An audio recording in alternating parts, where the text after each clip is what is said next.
Good morning વિદ્યાર્થી મિત્રો, આપણે લીથાની અંદરનું જે બીજું ચેપ્ટર છે યુનિટ 2 મોચો એટલે મોટું અને છોટું, આની અંદર એક હાથી અને એક ઉંદર જે છે એની આપણને વાર્તા આપેલી છે. એના આધારે આપણે લીથાના જે પ્રશ્ન જવાબ છે એ લખવાના છે. પહેલાં આપણે જોઈએ કે વાર્તા શું છે. નામ એવું આપ્યું છે કે આઈ ચેકડ ઇટ. આ ટેક્સ્ટ બુકમાં આપેલું છે પણ ટેક્સ્ટ બુક આપણી પાસે નથી એટલે વાર્તા મેં આખી લખેલી છે. આઈ ચેકડ ઇટ એટલે શું? હું ચેક કરતો હતો. Once there was an elephant. Once there એટલે એક વખત ત્યાં એક હાથી હતો. એલિફન્ટ એટલે હાથી. પીપલ કોલ્ડ હિમ મોટું. કોલ્ડ એટલે કહેવું. પીપલ તેને મોટું તરીકે ઓળખતા હતા. પીપલ તેને મોટું એટલે લોકો તેને મોટું કહેતા હતા. હી હેડ અ ફ્રેન્ડ. હી હેડ એટલે એની પાસે હોવું, ફ્રેન્ડ એટલે મિત્ર. તેને એક મિત્ર હતો. He was a rat. એ શું હતો? તો કે he was a rat. Rate એટલે ઉંદર. તે એક ઉંદર હતો. His name was Chhotu. His name તેનું નામ શું હતું? તો કે છોટું હતું. તેનું નામ છોટું હતું. બોથ છોટું એન્ડ મોટું લવડ સ્વિમિંગ. બોથ એટલે બેય. છોટું અને મોટું. લવડ એટલે પ્રિય હતું. શું? તો કે સ્વિમિંગ એટલે તરવું. મોટું અને છોટું બંનેને સ્વિમિંગ એટલે કે તરવાનું જે છે એ ખૂબ જ ગમતું હતું. વન ડે મોટું walked to the river. One day એક દિવસ મોટું એટલે કે એલિફન્ટ. એલિફન્ટનું નામ શું હતું? મોટું. વોકડ એટલે કે જાતો હતો. ટુ ધ રિવર એટલે કે નદી કિનારે. એક દિવસ મોટું ચાલીને નદી કિનારે જતો હતો. He entered the water. He entered એટલે જવું અથવા તો પ્રવેશવું, કે તે પાણીની અંદર ગયો. હી એન્જોયડ સ્વિમિંગ. તે સ્વિમિંગ એટલે તરવાનો. એન્જોયડ એટલે આનંદ. તે તરવાનો આનંદ લઈ રહ્યો હતો. ફોર અ લોંગ ટાઈમ એટલે કે ખૂબ જ લાંબા સમય માટે તે પાણીમાં ને પાણીમાં જ હતો. Then Chhotu also arrived there. Then પછી. છોટું એટલે કે પેલો ઉંદર. ઓલ્સો એટલે પણ. અરાઇવ્ડ એટલે આવવું. ધેર એટલે ત્યાં. પછી છોટું પણ ત્યાં આવી જાય છે. હી લુકડ એટ મોટું એન્ડ શાઉટેડ. હી લુકડ એટલે કે તે જોવે છે. કોને? તો કે મોટુંને. અને શાઉટેડ એટલે બૂમ પાડવી. તે મોટુંને જોઈને બૂમ પાડે છે. Motu come out for a minute. મોટુંને કહે છે કે મોટું કમ આઉટ એટલે કે બહાર આવ. 1 મિનિટ માટે. 1 મિનિટ માટે તું બહાર આવ. મોટું આન્સર્ડ. મોટું જવાબ આપે છે. શું જવાબ આપે છે? તો કે don't disturb me.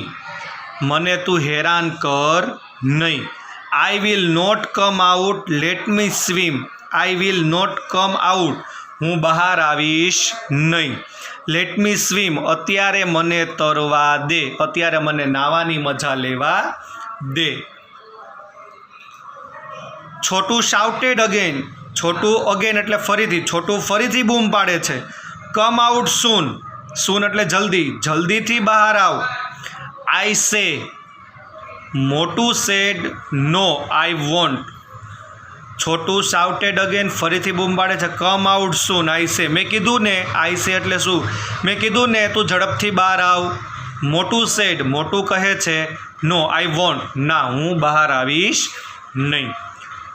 Chhotu than shouted and shouted. છોટું જે છે ફરીથી બૂમા બૂમ કરે છે.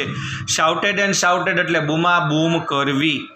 મોટું was angry. He jumped out. મોટું છે એ ગુસ્સે થઈ જાય છે. હી જમ્પડ આઉટ એટલે કે નદીમાંથી કૂદીને બહાર આવે છે. Okay, I am here now. Tail me vote your problem. મોટું કહે છે કે ઓકે, હું બહાર આવી ગયો. આઈ એમ હિયર નાવ. હવે હું અહીંયા છું. ટેલ મી બોલ, શું હતું? What's your problem. શું વાંધો છે તને? છોટું લુકડ એટ મોટું એન્ડ સેડ. છોટું જે છે એ મોટુંની સામે જોવે છે અને કહે છે it's okay. You can go back now. I am satisfied. It's okay, કાંઈ વાંધો નહીં. You can go back now, તું ફરીથી પાછો નાવા વયો જા. આઈ એમ સેટિસ્ફાઈડ, હવે મને શાંતિ થઈ, મને સંતોષ થયો. ગો એન્ડ સ્વિમ, તું જા અને તરવાનું ચાલુ રાખ. મોટું વોઝ વેરી એંગ્રી, મોટું જે છે એ ખૂબ જ ગુસ્સે થયો. સેટિસ્ફાઈડ, હી આસ્ક્ડ, શાંતિ થઈ તને, એને પૂછ્યું. છોટું રિપ્લાઇડ, યસ આઈ એમ, છોટુએ જવાબ આપ્યો કે હા, મને શાંતિ થઈ. You are not wearing my swim suit, wearing એટલે પહેરવું, સ્વિમ શૂટ એટલે તરવાના કપડાં. યુ આર નોટ એટલે કે બહાર આવી, જ્યારે મોટું બહાર આવ્યો ત્યારે છોટુએ શું જોયું, તો કે છોટુએ એ જોયું કે મોટુએ મારા તરવાના કપડાં પહેર્યા નથી, એટલા માટે એને શાંતિ થઈ ગઈ. આઈ જસ્ટ ચેકડ ઇટ, હું ખાલી ચેક કરતો હતો. એટલે આખી વાર્તા શું હતી, તો કે છોટુને માત્ર એ જ ચેક કરવું હતું કે મોટું જ્યારે સ્વિમિંગ કરે છે અત્યારે નદીમાં, તો એ મારા કપડાં પહેરીને તો સ્વિમિંગ નથી કરતો ને. એટલે એને શાંતિ થઈ ગઈ. મોટું બહાર આવ્યો અને જોયા પછી કે હાશ, એ મારા કપડાં પહેરીને સ્વિમિંગ કરતો નથી. એટલે આવી રીતે બંને વચ્ચે જે છે એ વાર્તા બને છે. હવે આપણે લીથામાં જોઈએ અને આપણે જે પ્રશ્ન જવાબ છે એ લખવાના છે. યુનિટ 2 ટુ મોકો ટુ મોચો. નીચે આપેલ પાઠના પરિચ્છેદ વાંચો અને નીચે આપેલ પ્રશ્નોના ઉત્તર લખો અને એના આધારે આપણે પ્રશ્નના જવાબ લખવાના છે. આપણે આ જે છે એ જોયું જ. Once there was an elephant, એક વખત ત્યાં એક હાથી હતો. પીપલ કોલ્ડ હિમ મોટું, લોકો જે છે તેને મોટું કહીને બોલાવતા હતા. હી હેડ અ ફ્રેન્ડ, તેને એક મિત્ર હતો. હી વોઝ અ રેટ, તે એક ઉંદર હતો. હિઝ નેમ વોઝ છોટું, તેનું નામ છોટું હતું. બોથ છોટું એન્ડ મોટું લવડ સ્વિમિંગ, બોથ એટલે કે બંને, છોટું અને મોટું, લવડ એટલે કે ગમતું હતું, સ્વિમિંગ બંનેને તરવાનું ગમતું હતું. પેલો પ્રશ્ન છે, what did people call the elephant, elephant જે હતો એને પીપલ શું કહેતા હતા, તો કે એને લોકો મોટું કહેતા હતા. એટલે આપણે લખવાનું people call the elephant was મોટું. લોકો જે છે એ એલિફન્ટને શું કહેતા હતા, તો કે એલિફન્ટને મોટું કહેતા હતા. What did both Chhotu and મોટું લવ, વોટ ડીડ છોટું એન્ડ મોટું લવ, છોટું અને મોટુંને શું પ્રિય હતું, એને શું ગમતું હતું, તો અહીંયા છે જો બોથ છોટું એન્ડ મોટું લવડ સ્વિમિંગ. છોટું એન્ડ મોટું વોઝ લવ સ્વિમિંગ, બંનેને સ્વિમિંગ ગમતું હતું. એના પછી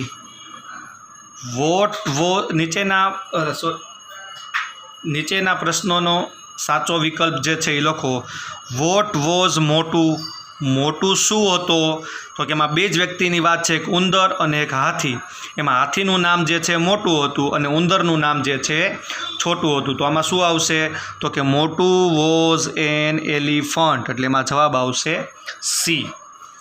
બીજો પ્રશ્ન છે કે વોટ વોઝ છોટું, છોટું શું હતો, તો કે મોટું જે છે એ હાથી હતો, તો છોટું શું હતો, તો કે અ રેટ, એટલે એમાં જવાબ આવશે એ.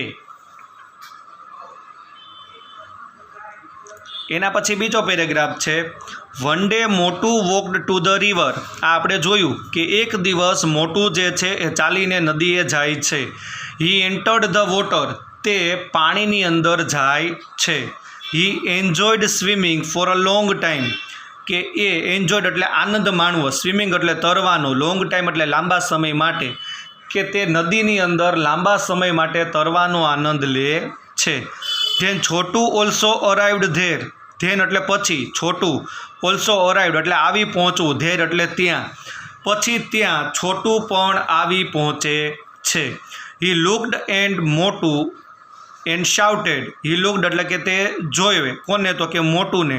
શાઉટેડ એટલે બૂમ પાડવી, તે મોટુંને જોઈને બૂમ પાડે છે. Motu come out for a minute. મોટું 1 મિનિટ માટે બહાર આવ. મોટું આન્સર્ડ મોટું જવાબ આપે છે. Don't disturb me. મને તું હેરાન કર નહીં.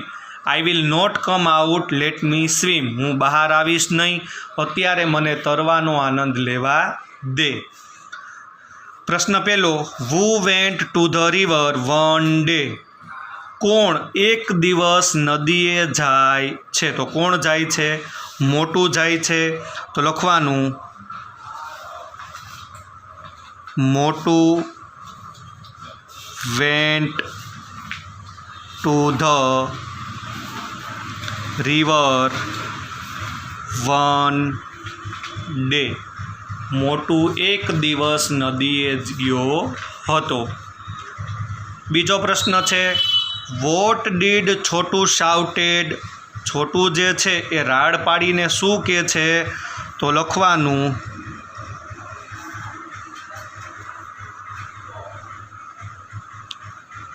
છોટું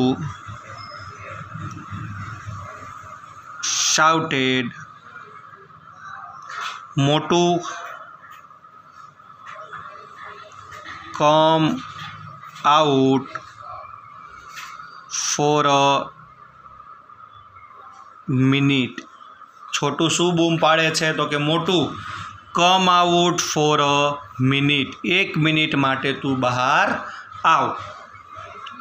વોટ ડીડ મોટું આન્સર્ડ. તો કે જો મોટું આન્સર્ડ આપે છે, શું આપે છે? તો ત્યાંથી લખવાનું મોટું answered don't disturb me.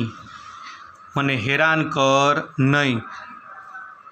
I will not come out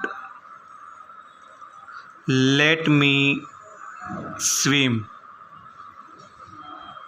હું બહાર આવીશ નહીં, મને અત્યારે શાંતિથી તરવા દે. એના પછી 2 MCQ છે. સાચો વિકલ્પ પસંદ કરી અને બોક્સમાં લખવાનો છે વુ એન્ટર્ડ ધ વોટર. પાણીની અંદર કોણ જાય છે? તો કે પાણીની અંદર હાથી એક જ જાય છે, એ કોણ? મોટું. એટલે એમાં જવાબ આવશે બી.